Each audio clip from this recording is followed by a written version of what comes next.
This is a photo of me from ages 0 to 26. I'm 27, by the way. She was a human doormat. She let people step all over her at work, in her relationships, even random strangers, and her favorite word was sorry. If someone treated her in a way that she didn't like, she wouldn't bring it up with them. She would just let it slide because she didn't want to risk starting a conflict or upsetting the other person.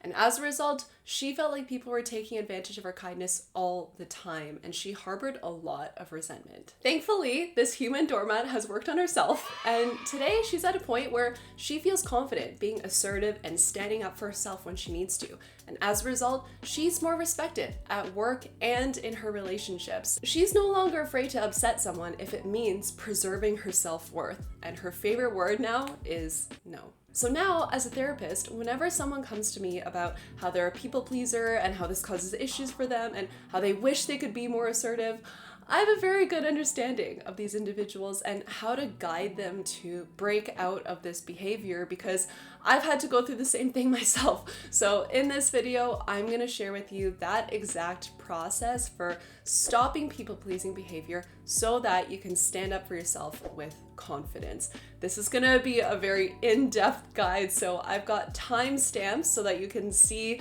the journey that we're about to embark on in this video. So let's get into it. First, let me make an absolutely critical distinction, okay?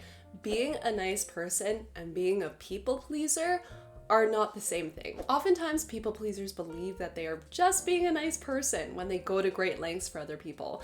And this all comes with the best intentions and everything, but what people pleasers might not realize is that they might be doing things for people not necessarily out of a desire to be giving and generous, but rather out of fear of being disliked or upsetting the other person if they don't do that thing. Or maybe it's out of guilt or obligation and they feel like they have to do that thing even if they don't want to. And sadly, they end up sacrificing themselves and their own well-being in the process a lot of the times. On the other hand, truly nice people do things for others purely out of choice. They don't have to do this thing, but they want to do this thing. They can still be kind and generous and all these things while still having boundaries, and so they don't compromise themselves in the process. And I created this video to help us to still be a nice person without being a people pleaser. We cannot break out of people-pleasing behavior without first understanding the origins of this behavior. Like most dysfunctional behavior patterns, people-pleasing behavior also developed from early childhood experiences. Oftentimes, the people pleaser had experiences with an important figure, usually a parent, where if they expressed their honest needs and feelings, or maybe even an opposing opinion, that led to negative consequences. Maybe that important figure blew up into a rage and they got yelled at or maybe even whooped. Quick aside, I really appreciate all these TikToks coming out of parodies of Asian moms and their weapons of choice. This is a good way of processing trauma, okay? I, as a therapist, approve. Or maybe that important figure stonewalled us and gave us a silent treatment. Either way, none of these consequences would have been good because we were completely dependent on these people as children. So we could not afford for them to be upset with us because it threatened our actual survival at the time. And so we learned that in order to be loved and accepted, we are not allowed to express our needs and our feelings, and instead, we need to be appeasing to those around us.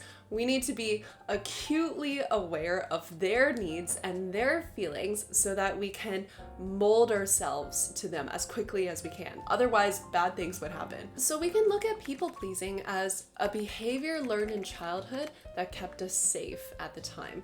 Unfortunately, if we don't address this behavior, it is going to follow us into adulthood, and then suddenly we might find ourselves being trampled on because we might still feel like we have no other option but to contort ourselves to the expectations that others have of us. We might still not be able to stand other people being upset with us because that meant actual danger to us as a kid. Other ways that this might show up in adulthood is having a really hard time saying no, and so we end up agreeing to a bunch of things that we don't actually want to do. feeling responsible for other people's feelings, and so we go to great lengths to spare other people's feelings, being terrified of conflict or other people being upset with us. And if someone is upset with us, we will appease them just to fix the situation. And often we sacrifice our own values and preferences in the process. And essentially, we lie about our true thoughts and feelings in order to keep everyone around us happy and comfortable. And as a result, we often carry a lot of resentment. If you're also a people pleaser, you know that you have the very best of motives by trying to make other people happy.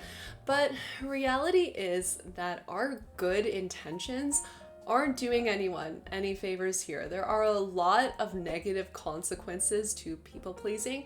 And if you're a people pleaser, you might already be well aware of what they are. Obviously, we're hurting ourselves because we're compromising our self-respect and we're sending a message to ourselves that our needs don't matter. And as a result, we're losing that piece of us every time we people please. But also, people pleasing hurts other people too, which I know is the opposite of what we're trying to do by people pleasing.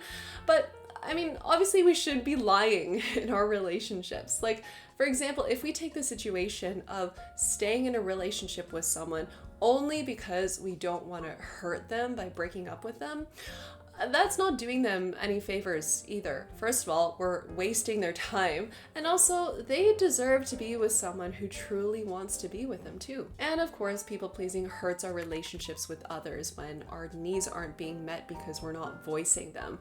And our resentment is just gonna keep growing and growing until it inevitably damages our relationships. Now, the reason why I laid out the consequences of being a people pleaser is not to scare you, but because I wanted to paint a picture of how, yes, being a people pleaser probably benefited you as a child because your survival depended on it at the time, but as an adult, this same people pleasing behavior is probably not serving you well anymore, and it's probably causing you a lot of problems. Personally, I was well aware that a lot of my problems stemmed from me being a people pleaser, and I knew I needed to stop being like this, but I had no idea how because it just felt like such an ingrained behavior. This was how I had been existing for the past 26 years. But through a lot of research and therapy and providing therapy myself, I've gathered quite a few strategies that work to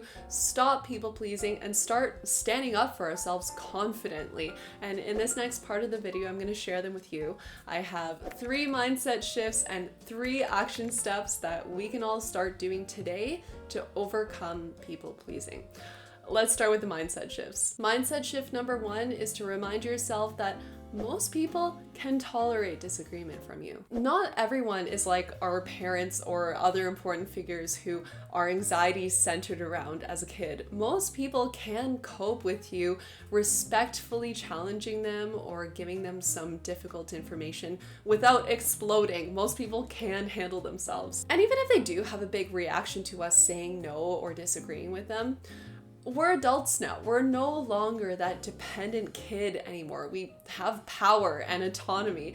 And so having disagreements now as an adult is no longer as unsafe as it was as a kid. It doesn't threaten our survival anymore. So let's disassociate disagreement from danger in our heads, because this is not the case anymore. It's not the end of the world if we have disagreements. We will survive. We will be okay. Mindset shift number 2 is to understand that standing up for your needs actually strengthens your relationships. A lot of us are scared to express our true feelings and needs in relationships because we're worried that if we do, the other person's gonna get mad at us or leave. But the truth is that by withholding our needs and feelings, we're actually doing more harm than good. First of all, expressing our needs prevents resentment from building up and also prevents arguments from being bigger than they have to. So in that way, expressing your needs actually saves your relationship. But also by communicating your needs, you're teaching someone how to love you in the way that you want to be loved. And so this gives them the opportunity to show you that they do love and care about you. So in that way, communicating your needs actually strengthens your relationships. Also, if we do voice our needs and the other person doesn't react well, isn't that a good thing? Why would we want someone in our lives who doesn't respect our needs and our feelings? Likely this type of person was only sticking around us because they benefited from us having no needs or boundaries. And so if this person does indeed leave after we express a need, good. We only want to be surrounding ourselves with people who we feel comfortable and safe being honest around. And we need to eliminate the people that we don't feel this way around ASAP. Mindset shift number 3 is to learn to be okay with being disliked. You don't even like everyone, so how can you expect everyone to like you? It is not possible to go through your entire life without some people not liking you. In fact, if you do end up accumulating a number of people that don't like you, that probably means you're doing something right. It means that you're acting according to your values and you're sticking to them, even if it means displeasing a few people. It means that you care more about preserving your self-efficacy and your self-respect over catering to the expectations of those around you. We all deserve a life where we can express our authentic thoughts and needs and feelings and put our happiness first. And we should prioritize having this kind of life over a life where we're palatable to everyone. Okay, so now let's get into the 3 action steps. These action steps are meant to build up our self-worth every time we do them. For people pleasers, often their self-worth has been so compromised by all the dismissing of themselves that they've done for other people that a lot of breaking out of this behavior is about building up that self-worth again. And the way we build self-worth is through our actions, through treating ourselves like someone that we love and care about and respect. And that's what all these 3 action steps are designed to do. So action step number 1 is to identify your values. People pleasers have a tendency to go against their values to please others. So if we want to stop people pleasing, we have to first know what our values are so that we can be aware when we're going against them. So for example, let's say that we have a boss who is pressuring us to take on more work that we know will require us to work overtime and take away time from our family. Even if we feel annoyed by this ask and we want to say no, as people pleasers, we're probably still gonna say yes. But if we are aware of our values and that one of our top values is family, we're gonna understand why this ask annoys us so much, because it's asking us to compromise on that value. And so we're gonna be much more likely to say no because we know what matters to us more in this situation. It's not even a question. Now, for those of you wondering, how am I supposed to identify my values? That seems like such an abstract thing. I do have a Notion worksheet that helps you do just that. It's gonna help you identify your top 5 values within the next hour at the most. And so I'll leave a link to that in the description if you're interested.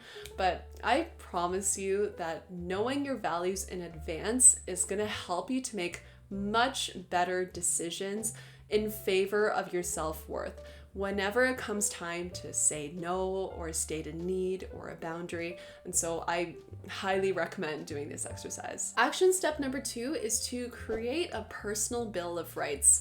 This is one of my favorite therapy exercises of all time. A personal bill of rights is an official document that you write yourself of a list of all of the things that you are entitled to. And this is going to act as a guide to how we expect to be treated in relationships. So some examples of some things that could go on your personal bill of rights could be I have a right to express my needs. I have a right to have my needs met.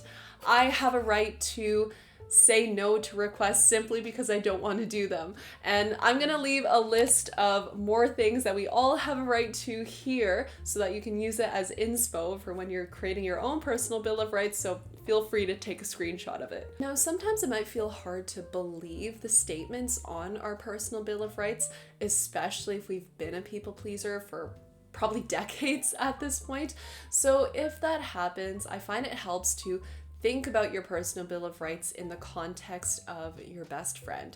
Of course, our best friend deserves to say no and state their needs and be treated with respect. We wouldn't even think twice, so why would it be any different for us? We are treating ourselves like a friend that we love and care about now. So if your best friend deserves to be treated well, that is no different for you. I really encourage reading your personal Bill of Rights every day or whenever you find yourself in a situation where your boundaries are being pushed, because that's going to help reinforce your worth, and that's going to help you to be firm and assertive when standing up for yourself in that situation. And action step number 3 is the hardest part, which is to actually communicate your needs and boundaries assertively and confidently. Oftentimes, people pleasers are scared to be assertive because they don't want to come off as a jerk. But I would argue that if your natural tendency is to people please, I wouldn't even worry about coming off as a jerk, because that is so far from your nature. You probably feel like you're yelling and being extremely rude when you're probably just coming off as normal and appropriate. We can say no and still be considerate. We can be firm with our boundaries and still be respectful. And we can stand up for ourselves and still be a nice person. And if you would like a video on how to communicate your needs and boundaries assertively, like word for word, please let me know. I'd be more than happy to make that for you guys.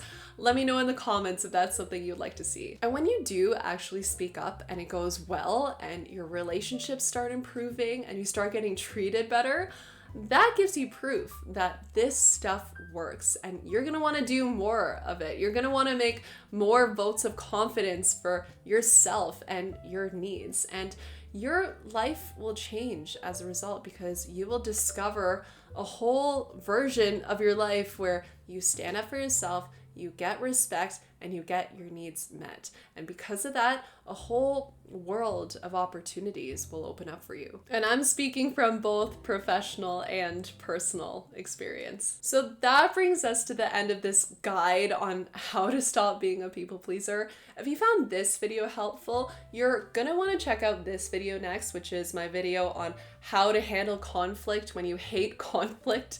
If you are a people pleaser, you're probably also conflict averse. And now that you've watched this video and you are going to start speaking up for yourself more often, inevitably you're gonna run into little rifts here and there. And so I highly recommend watching this video so that you can be prepared for those moments and can handle them confidently. As always, I hope you're staying well, and I will see you next time. Bye.